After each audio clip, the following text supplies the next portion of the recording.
Hi, I am Rebecca from ChemKnits, and today we are going to tie-dye a double-stranded sock blank. What is a sock blank? A sock blank is a pre-knit or a crocheted piece of fabric that you dye with the intention to unravel and turn into something else. This allows you to create some stunning, asymmetric, one-of-a-kind colorways. Now the blank that I'm using right here happens to be a double-stranded blank, which means that there are actually two strands of yarn knit together. So that way when we unravel it, we'll actually have a matched pair of sock yarn. So you could create identical socks in whatever random kind of pattern you end up with on the blank. This episode of Dyepot Weekly is sponsored by Kathy. And at her request, I'm actually going to recreate a project I did in a live stream way back in 2017, but with some different colors. And I'm really excited to do this as a standalone video because sometimes it's hard to go back and watch a live stream and see all the conditions and what you need to recreate your yarn. To tie-dye this, I'm going to take the dry blank and we are going to fold it. Maybe let's start this way. It'll be a little easier. We're going to fold it into thirds first.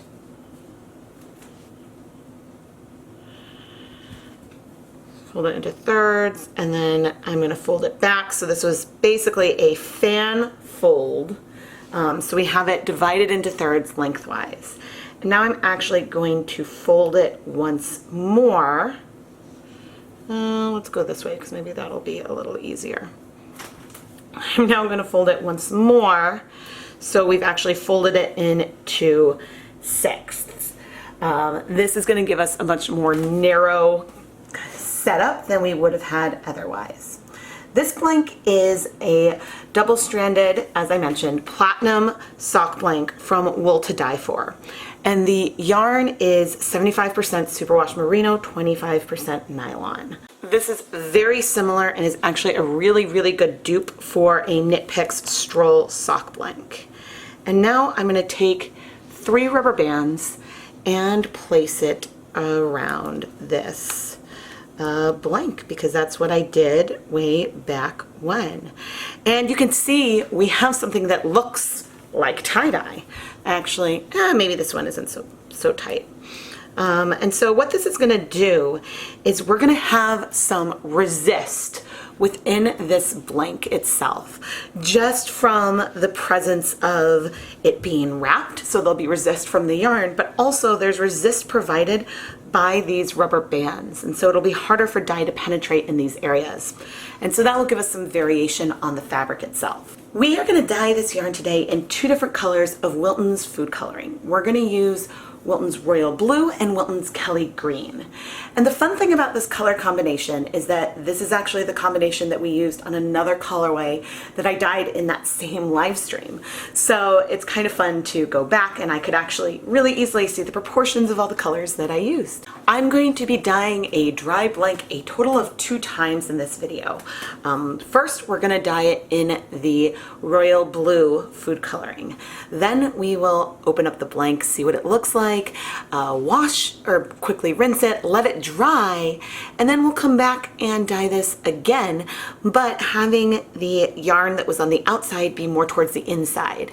So we could get a really cool variegated gradient between the blue and the green. And I'm really excited to see how this could turn out. If you would like to learn more about how you can sponsor an episode of Dyepot Weekly, I do have a listing in the ChemKnits Creations Etsy shop.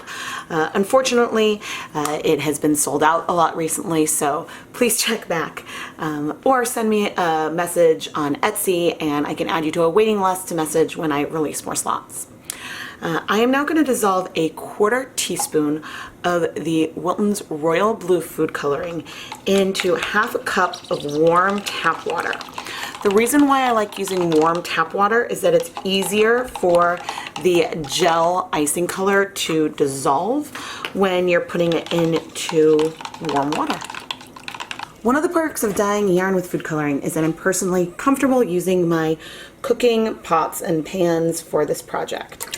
In this pot, I am warming up 8 cups of water and I'm going to add, I guess about 2.5 tablespoons of white vinegar, which honestly that's closer to what I had in that live stream that I am drawing inspiration from today. Please keep in mind that if you want to successfully dye yarn with food coloring, you will need heat, acid, which we have right here, the artificial food coloring, and I believe Wilton's Royal Blue contains blue number 1 and some red number 3 in it. And then finally, you need to make sure you pick the right kind of yarn. Wool is a great candidate for dyeing yarn with food coloring, and other protein-based fibers will also work. But unfortunately, this technique won't work on acrylic or cotton, but you can do wool acrylic blends, and that should work. All right, we're at a nice little simmer. Let's add our royal blue color. Since this is a plastic cup, I'm not going to be sticking it in. And then we're going to add the yarn, and it should start to slowly sink in. The yarn is dry, and I'm going to just assist a little bit. Royal blue, oh my gosh, my voice. Don't worry, I'm not sick. I am suffering from seasonal allergies, and my voice has surrendered to the cause. Royal blue does technically break, but it is super, super subtle. There is significantly more blue in this color than there is red, and so if you dip dye, you would get like just a hint of some breaking, but it's still a gorgeous, gorgeous color. Now, the reason why I used a 1/4 teaspoon of the food coloring instead of using, say, the 1/2 teaspoon that I would very, very frequently use per 100 grams is that, well, there's a lot less surface area here. We're going to be dyeing it again, so we will have a 1/2 teaspoon of color total added on. But yeah, I mean, it's going to take a while for this to absorb. And you can see, if I can lift this, and you can see, ooh, you see a little bit of the breaking. We've got a tiny bit of some reds and purples on that side. That is really pretty. All right. I'm going to leave this. I'm going to try not to touch it. Because of the way it's compressed, there's going to be much more color on the outside than the inside, like with our cake dyeing. And I'm going to reduce the heat to low, and we'll come back in 20 minutes. After closer to 30 minutes, most of the color has absorbed in here. I'm going to go ahead and add a splash of white vinegar and turn off the heat. This will give some time for some of those extra blues to absorb. They might not because of just the intensity of all the colors currently present, but we will be opening this up once things have cooled a bit more so we can take a look at this blank. Kathy, are you excited? I'm really excited. I haven't done this in a very long time. There is still some warmth in the pot, but I want to open this up, and it has almost completely cleared. Here, and this time I actually think you'll be able to see on camera, you can get a sense of some of the breaking with that subtle purple tinge around some of the outside. That is just beautiful. And we know towards the inside there'll be some paler blues and even some white yet left. And I'm really excited to layer green over this. But I'm gonna set it aside to cool for, maybe we'll wait like 20 minutes or so, and then let's open it up. I can't wait to see what it looks like. All right, let's open this up. Figured I would zoom on it. Wow! Oh, check out that resist. Whew. Yeah, I am glad that I zoomed in so we could get that. Look how sharp that is on the outside. Oh, that is so, so cool. All right, zooming back out so that way we can do this slowly and with intent. You can see that this interior has some differences right away. Because there is more of the blue pigment and a little more white down on that end. And if I mean, this is harder to do now that it's wet. If I flip it over so you can see, there's a difference with what was immediately on the exterior. You can see that deepest blue with the lines and our more shibori-esque pattern towards the other side. Now, okay, we can unfold this from that first fold, and let's just go ahead and open it up. Ooh. Oh, that's cool. I wasn't, because of the way I folded it, it wasn't like necessarily obvious where these different patterns were gonna be. So what we have right here is definitely some kind of asymmetry. There is no question. We've got the most blue down here, and then we've got more of the baby blue, and then finally towards the center, more of a white with a tinge of blue. It's not going to be a smooth gradient because really it's going to feel like 1/3 this deepest color and then 2/3 the more pale for now. But we're going to go ahead and do this again using another color, which means that I'm going to go and we're going to quickly just give it a little rinse, put this through my spin dryer, hang it to dry, and then we'll refold it. And this time, this side will be on the outside, that side will be on the inside. The folds won't necessarily be the exact same kind of way, so I don't know if this deepest portion might be here or there, but it should give another level of color that I think will be really, really fun to see. On its own, this blank is beautiful. The breaking that we see is super, super subtle. And let me flip it over. It is even harder to see right now, but there are some super subtle, almost purple hints where some of the deepest blue is, which is just really cool and just another depth of color. But this is what the wrong side looks like, and now let's go rinse it. Sorry for the shadows in here.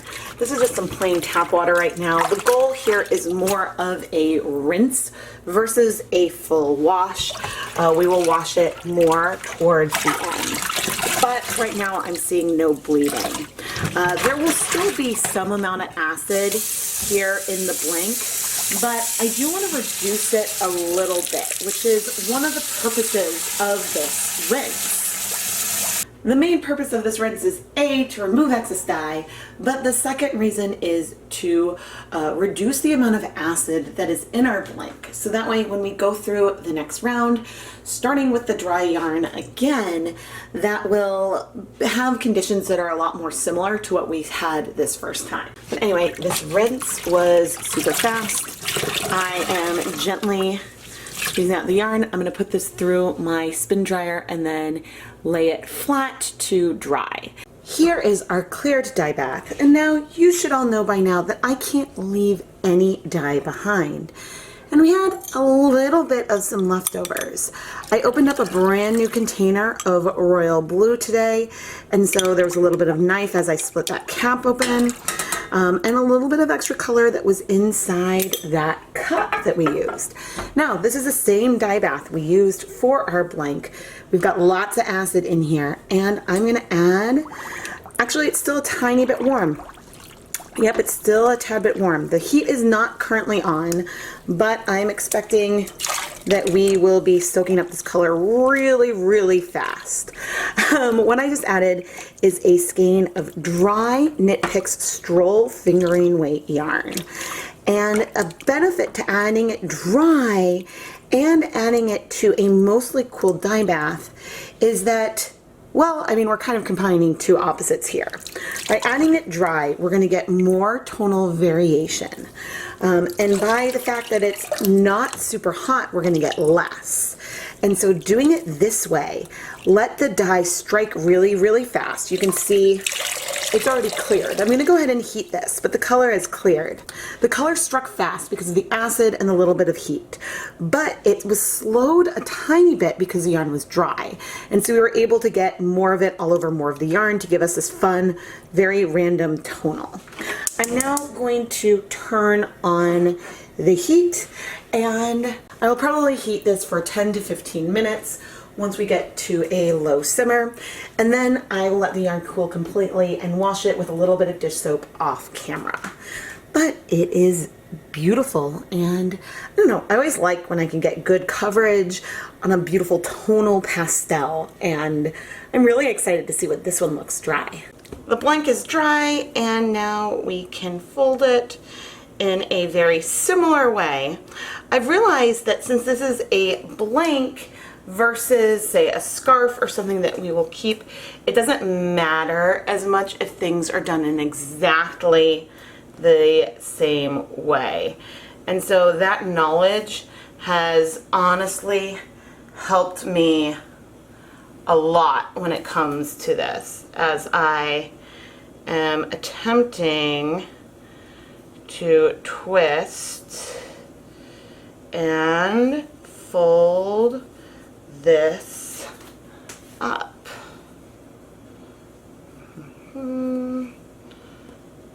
Things are definitely a little less blocked now than they were before, but it's really fun because you can see these different colors available right now.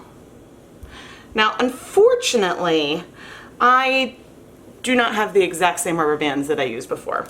That was originally my goal, and well, sometimes things don't quite work. That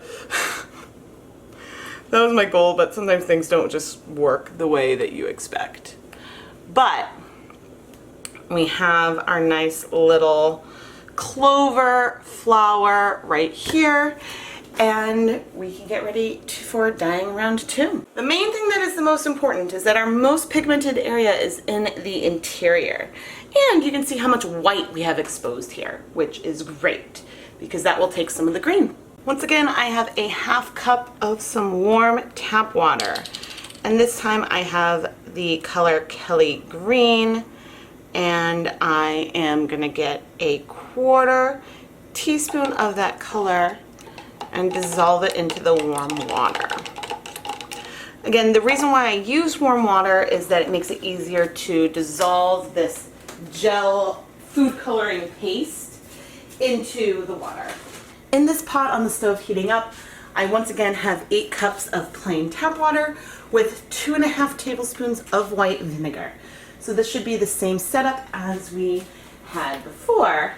And then as soon as it's hot, we'll add the food coloring and then add our yarn. All right, we are boiling. Let's add our food coloring. There is not very much left in the cup, which is good. Since it's a plastic cup, I'm not gonna dip it into that water. And now we've got our blank, and we can place it in.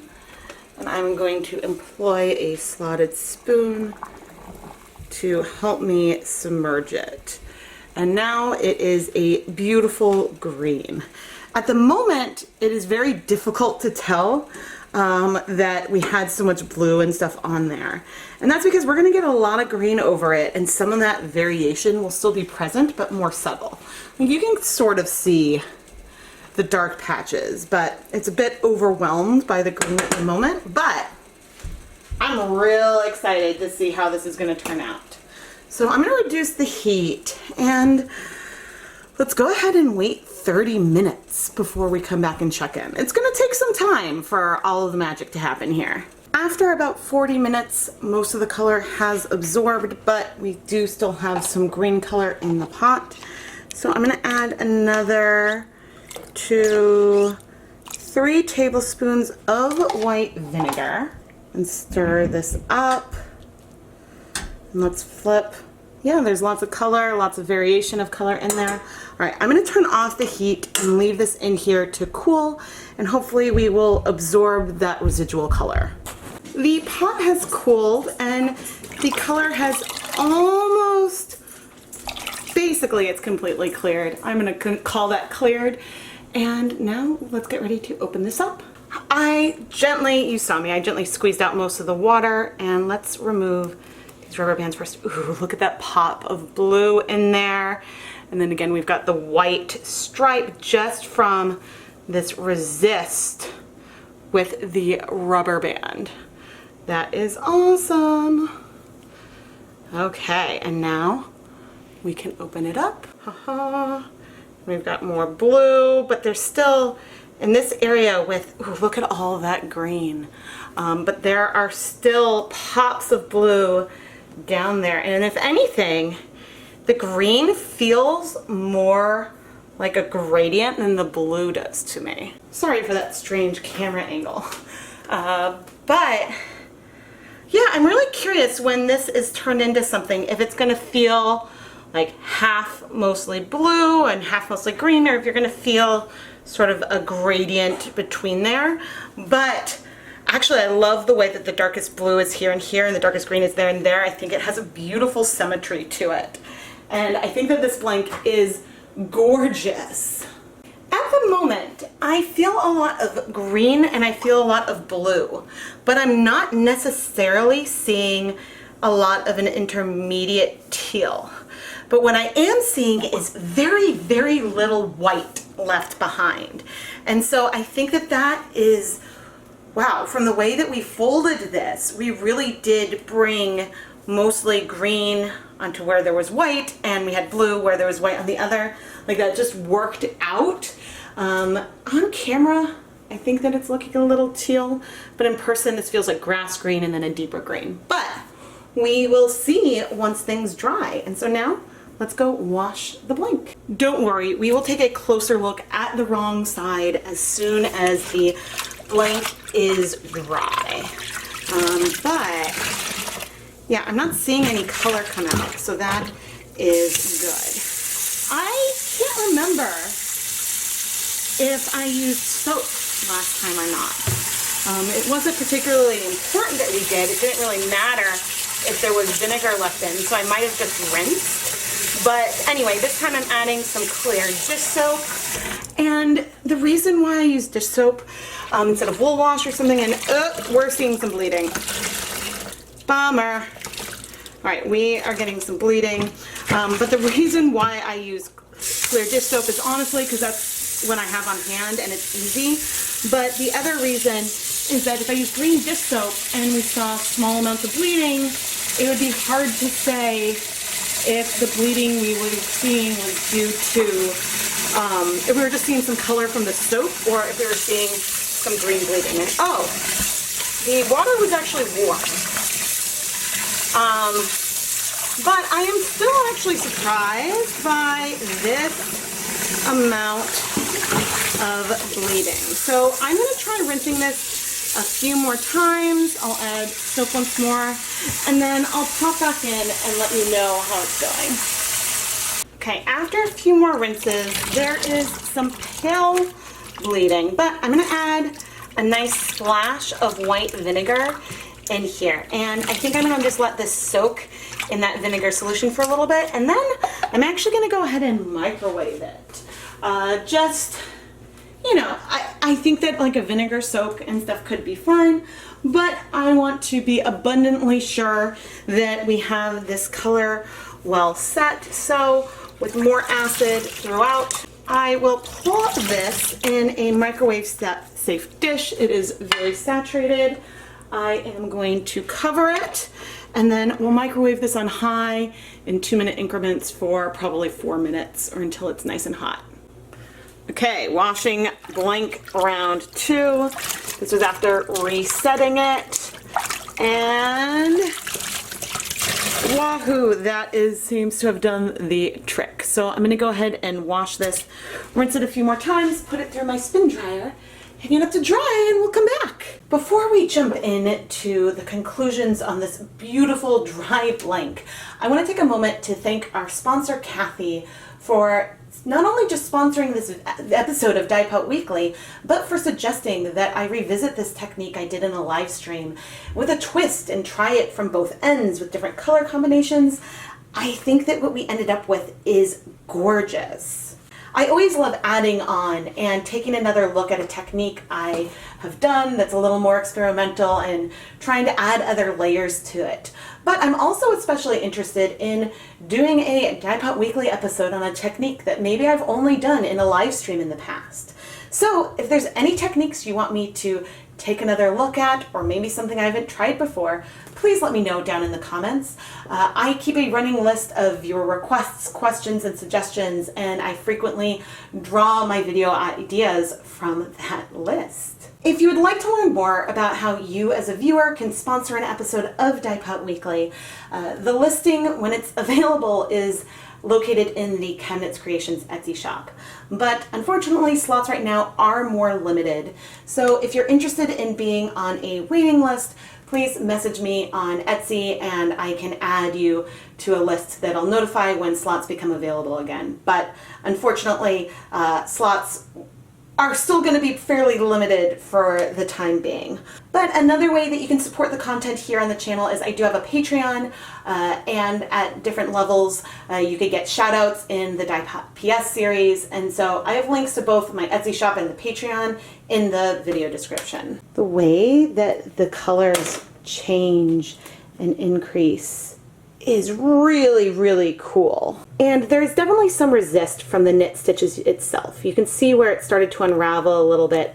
We've got some darker, and actually, technically this is some of the breaking, there's probably more red in there, and lighter patches on both the green and blue that we see in this little section. Let's flip it over and check out the other side.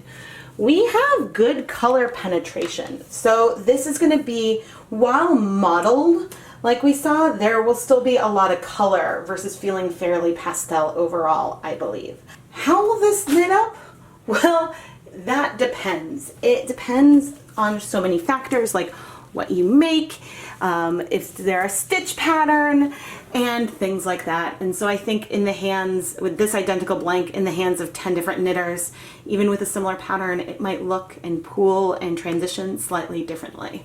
But that is part of the magic of sock blanks and why it's amazing that double-stranded blanks like this exist, because when you work with this, you will have two matched skeins of yarn that otherwise with this kind of random technique would be really difficult to create. Rebecca from the future, I'm back! I'm gonna go and unravel this blank off camera onto a PVC pipe nitty knotty, and we'll be right back. Wow! This is so much more muddled and honestly smoother than what I expected from looking at the blank. The green by far dominates the colorway, and oh, it's beautiful. Kathy, I really hope you love this. Just look away at the way the colors progress.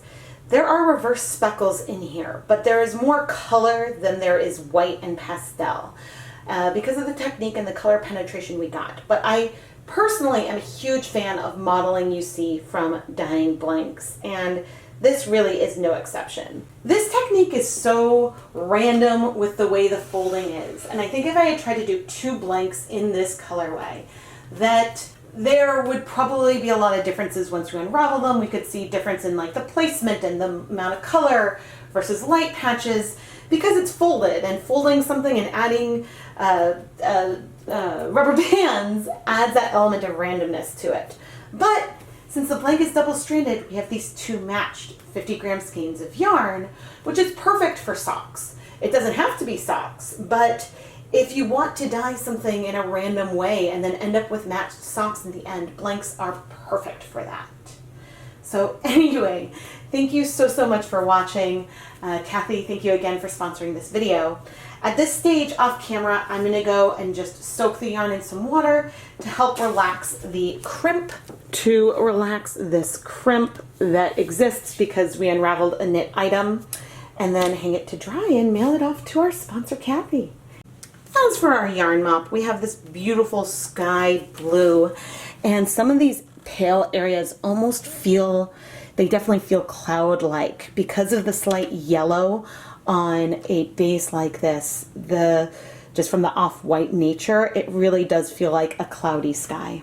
I am Rebecca from ChemKnits, and if you enjoyed this video, please subscribe, like, turn on notifications. I release at least 2 new yarn dyeing videos every week on Tuesday and Friday mornings at 8:30 a.m. Eastern Time. And you don't want to miss any of the fun. In addition to food coloring, I love exploring commercial dyes of various types and even unconventional materials occasionally. So the journey is fun, and I feel like I'm learning new things every single week. This technique has so much potential. We did this almost like cake dyeing, immersion style, but imagine with some squeeze bottles if we went for a more, I don't know, traditional, but like wedge tie-dye and saturated the blank by hand, how we could get different things with that. And I don't know, I would love to have a tie-dye summer. I plan to tie-dye a lot this summer, t-shirts and stuff anyway, but yeah, I mean, I think that with acid dyes and stuff, we should tie-dye a lot of blanks as well. So again, leave comments and suggestions down below. And thank you so much for watching, everyone.